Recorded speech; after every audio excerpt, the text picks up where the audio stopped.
All right, we have Trig lecture 1116 through 1118, just before the Thanksgiving break. The objective is students will review Heron's formula, finding angles of rotation in degrees and radians, and converting decimal degrees to degrees, minutes, and seconds, and vice versa. Those are the three things we're just going to have a little review over, and let's jump in and review them. Here we go. In this figure, in this problem, it says triangle EFD. The length of side E is equal to 9.2 kilometers. The length of side F is equal to 13 kilometers, and the length of side D is equal to 11 kilometers. Find the area of the triangle to the nearest tenth. Notice we're not given the height, we're just given three sides. So when we're given that, we use Heron's formula. Heron's formula is the area of a triangle is equal to the square root of S times the quantity S minus A times the quantity S minus B times the quantity S minus C. So all of these S's are going to be the same value, and we'll find that value by taking the perimeter of the triangle, A plus B plus C, add up the sides of the triangle, divided by 2. That will give us these S values. A, B, and C will be the lengths of the individual sides of the triangle. So I'm going to figure out S, plug it in here, here, here, and here, and then take the sides of the triangle, plug those in here, here, and here, take a calculator, evaluate that radical, and then round to the nearest tenth, because that's what it says to do. So here we go. I'm going to go ahead and sketch this. It says triangle EFD. I'm just going to do, I'm not going to try to be real loyal, you know, I'm not going to try to do it to scale. I mean, that was horrible. But let's just call it, don't worry about scale, I just want to have a triangle with E, F, and D. So I'm going to say E, F, D are the angles, and E is 9.2, so that's 9.2 right here. F is 13, so that's 13 right there. And D is 11, so that's 11. And these are all in kilometers. I guess some people say kilometers. Either one is right, I guess.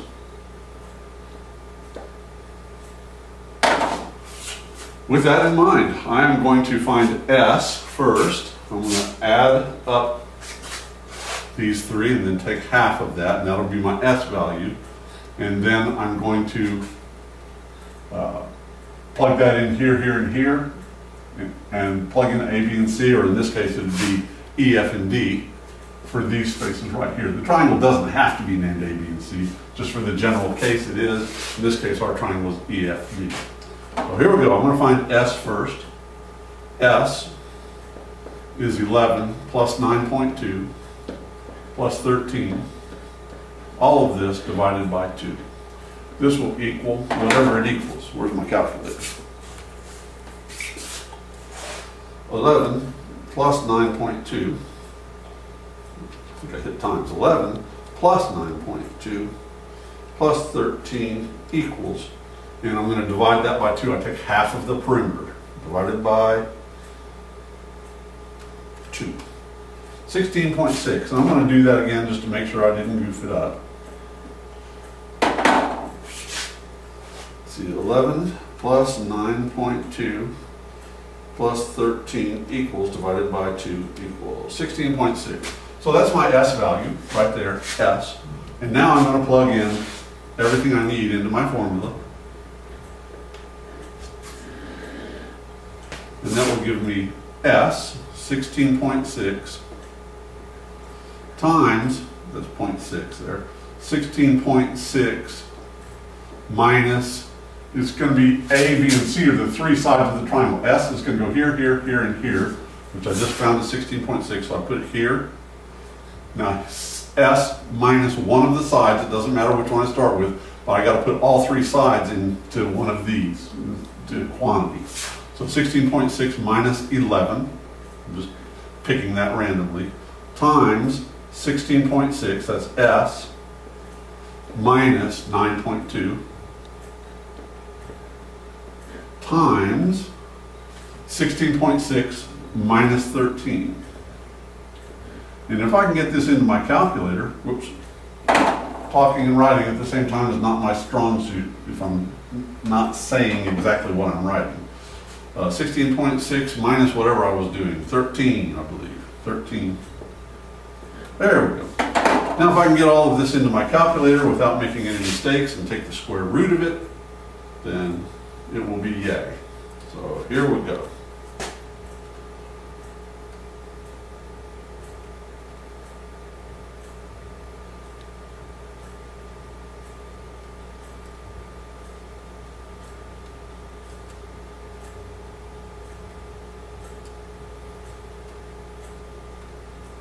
Just plugging it in, trying not to make a mistake. I shouldn't be talking while I'm doing this, but dead air space is not good. 13. And then I'm going to say, and that can't be right because it's giving me a negative. And so I have made a mistake. Dad can have it. Let me try it again. 16.6 times 16.6 minus 11. Close, open, 16.6 minus 9.2, close, open, 16.6 minus 13, close, equals, there we go, square root equals 49.8 approximately, if I haven't made another mistake. 49.8. We're talking about the area of this triangle right here, so it's going to be in square units and it will be square kilometers. Kilometers squared. And now I'm going to look and see if I made a mistake, and I hope I didn't. I hate to have to stop and refilm this whole thing. Wrong key. Let's see if I have the right key. 49.8 kilometers. Yay! Okay, so there we go with using Heron's formula to find the area of a triangle if we don't know the height. Just find S, which is the perimeter divided by 2. Put it in here, here, here, and here, and then plug in the sides of the formula, the length of the sides there, and try to get that all into your calculator without messing it up. And like I did the first time, I messed it up because I got all this in. I thought I did. When I hit equals, it was a negative value, and that means I've messed up. I messed up something because you can't take the square root of a negative in the real numbers. We have to jump over to imaginary. And you don't have imaginary area. So here we go. Find the measure of each angle that's indicated. Well, the angle that's indicated is this rotation right here. So, and the angle that's given to me is just to let me know, how far I went past this point, 55 degrees. It's not a reference angle or anything. I just want to know, what is this rotation? Well, first thing I see is I'm rotating in a positive direction. So I know it's positive.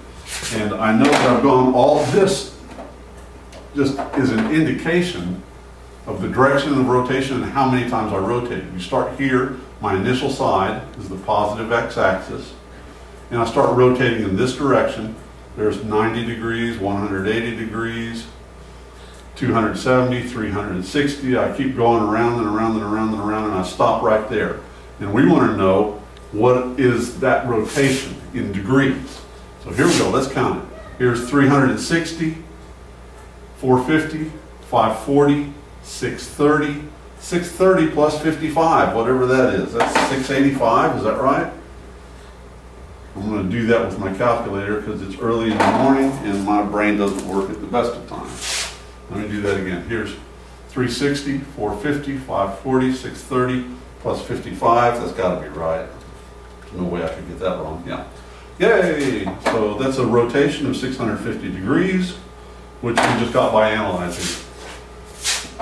If this rotates and stops here, that rotation is a rotation of 685 degrees. There's our terminal side, there's our initial side, the positive x-axis.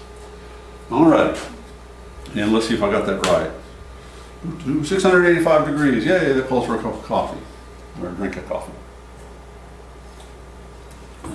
Second one, I'm asked to find this angle, this rotation, the angle of rotation, how far do I rotate? Again, the positive x-axis is our initial side. We're going to rotate this time in a negative direction. This indicates the direction and the number of times we rotate. So I'm going to do it in degrees. I'm going to convert this to degrees find my answer in degrees, and then convert it back to radians because that's the way kids seem to like to do it the best. You can do it in radians also. So let's go ahead and convert this to degrees real quick. Pi over 3 times 180 over pi. These will cancel. 180 divided by 3 is 60, so this is actually a 60-degree angle, as you probably knew. Pi over 3 radians is 60 degrees. Now I'm going to determine this rotation in degrees and then convert it back to radians. So here we go. I'm rotating in a negative direction, so I know my rotation is going to be negative, my response. Here's 360, 540, I'm sorry, 360, 450, 540, 630. Now if this is 60, this has got to be 30 degrees. Okay, so let's count that again and bear that in mind. Here's negative 360, 450, 540, 630. Each time I'm just adding 90 degrees. 360, 450, 540, 630 plus 30 is 660. So this is a rotation of negative 660 degrees.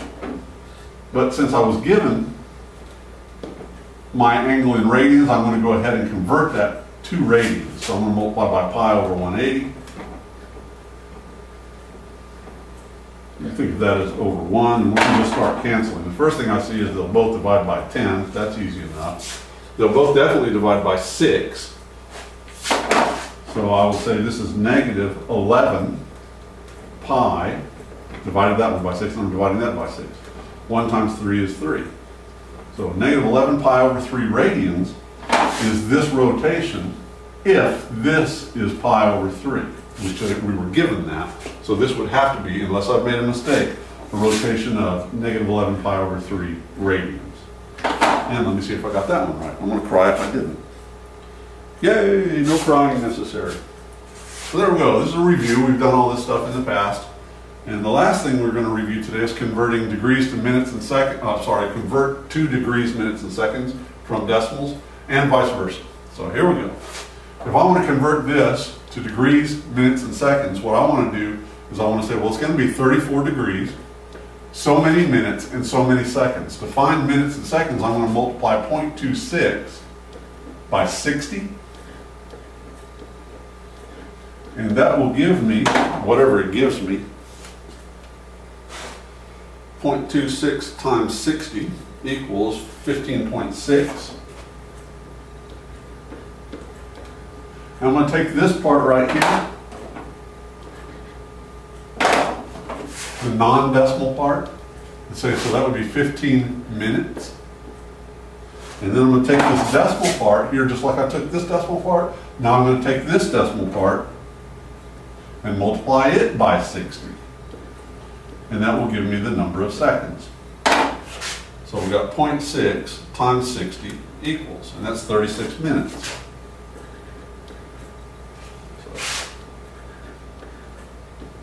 So if you have 34.26 degrees and you want to convert it to degrees, minutes, and seconds, that's how you do it. Multiply that by 60, and then if it gives you a decimal part, take that and multiply it by 60, and that'll be your seconds. That's minutes, that's seconds. Minutes, seconds. And let me check to see if I got it right. 34 degrees, 15 minutes, 36 seconds. Okay. Now, let's do another one here where we're going the opposite direction. We want to convert to decimal degrees. We're given degrees, minutes, and seconds, and here's how you do it. You go like this: 229 with your calculator plus 25 divided by, there are 60 degrees in a minute, so 25 60ths. I'm sorry, 60 minutes in a degree. I said that backwards.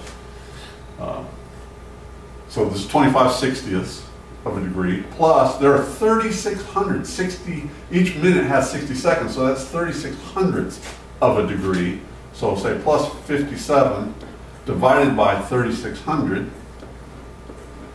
and we get this into the calculator, 29 plus 25 divided by 60 plus 57 divided by 3,600, and that will give us a decimal representation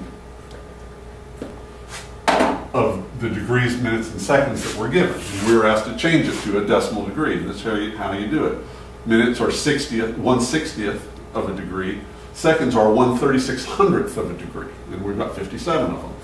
So I'm going to go 229 point and figure out the sum of these decimals. 25 divided by 60 plus 57 divided by 3600 equals 0.4325. And if I haven't made any mistake, that's degrees. Converting from degrees, minutes, and seconds will yield this. And let's see if I got it right. 229.4325 degrees, yay! So there we are. This is a review of stuff we've covered in the past. We're just going to review the last couple of days before the Thanksgiving break. We'll be doing some different things. Here is an example of what you can expect to see. You can do this. You have done this.